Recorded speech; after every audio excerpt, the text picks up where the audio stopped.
Mobile রোদের জন্য কিছু দেখি না। উপস্থিত থেকে আমাদের ছাত্রছাত্রীদের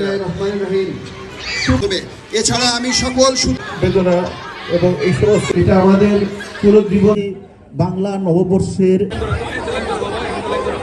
আয়োজন করে উদযাপন করে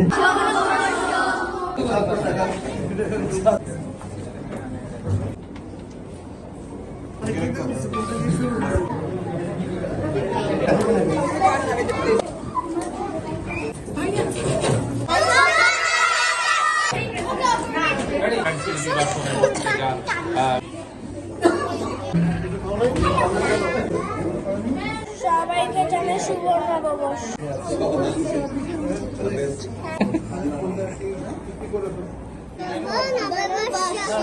নববর্ষ মানে নতুন উৎসব, নতুন সূচনা। আজ আমরা সকলে একত্রিত হয়েছি বাঙালির প্রাণের স্পন্দন পহেলা বৈশাখ উদযাপন করতে বাংলাদেশ এমএইচএম স্কুল প্রাঙ্গণে। আমি বাংলাদেশ এমএইচএম স্কুলের পক্ষ থেকে সবাইকে নববর্ষের শুভেচ্ছা জানাচ্ছি। আমি শায়রা শারমিন, সবাইকে নববর্ষের শুভেচ্ছা জানাচ্ছি। আমাদের স্কুলের পক্ষ থেকে আমরা স্বল্প পরিসরে একটি আয়োজন করেছি। আমরা জানি নতুন বছর মানে হচ্ছে পুরোনো দিনের সকল গ্লানি ভুলে গিয়ে নতুনভাবে জীবনকে শুরু করা। আশা করছি এই বছর নতুনভাবে আমাদের নতুন জীবন শুরু হবে ইনশাআল্লাহ। আজকের বাংলা বর্ষবরণের এই মিলন মেলায় আপনাদের সকলকে ফ্রেন্ডশিপ নির্বাচনের শুভ নববর্ষের শুভেচ্ছা এবং অভিনন্দন।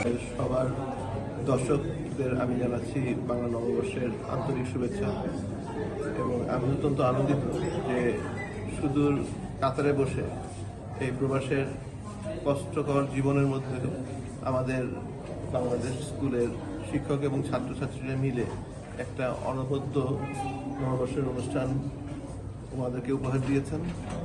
এই ছিল আমার কাছে বাংলা নববর্ষ 1432 নিয়ে কাতার থেকে সর্বশেষ তথ্য। আহসানুল্লাহ সজীব, এসএটিভি, দোহা, কাতার।